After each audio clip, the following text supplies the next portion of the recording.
Nega siz u bilan urushib qoldingiz?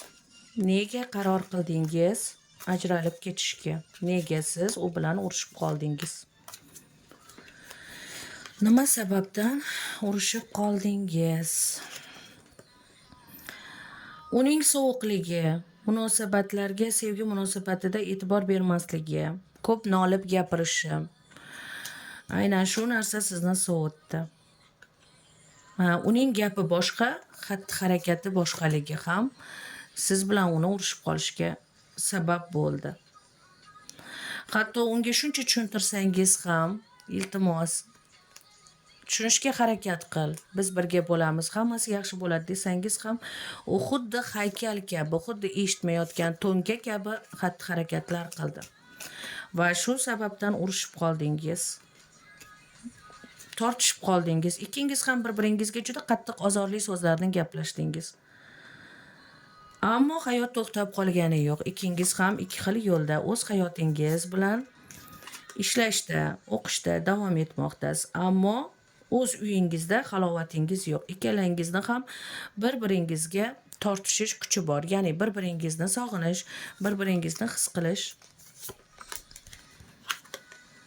bir-biringiz bilan yana uchrashib, yana oldingidek sevishib, yana oldingidek o'sha yoqimli energiyada birga bo'lish va shulardan sog'inchi bor. Ikkalangizda ham xuddi shu bir-biriga bo'lgan intilish bor. Ikkalangizda ham sog'inch bor. Ikkalangizda ham SMS yozsammikin, qo'ng'iroq qilsammikin degan xayollar bor. Ammo bu narsani hozir xohlamaysizlar. Ish bilan, o'qish bilan, pul topish bilan o'zinglarni chalg'itishga harakat qilyapsizlar, lekin unutishga imkoniyat bo'lmayapti.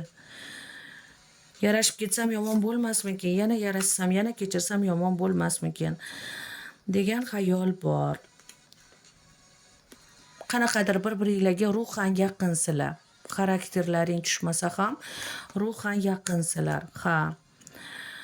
Xuddi siz uchun u shaxs hayotingizni o'zgartirib, salbiy yomon energiya bergandek sizga tuyuladi.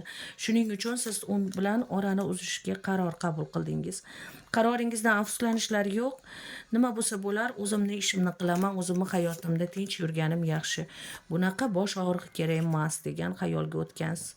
U bilan yana urushishlardan charchagansiz, uni kutishdan, unga tushuntirishdan, uni poylashdan, uni har xil ijtimoiy tarmoqlardan kim bilan yozishyapti, kim bilan gaplashishlaridan qidirishdan juda ham charchagansiz. Hatto uning ishqida siz juda qamalib qolgandek his qilgansiz va shuning uchun to'xtatishga qaror qabul qilgansiz, lekin sizlarda yana uchrashuv bor.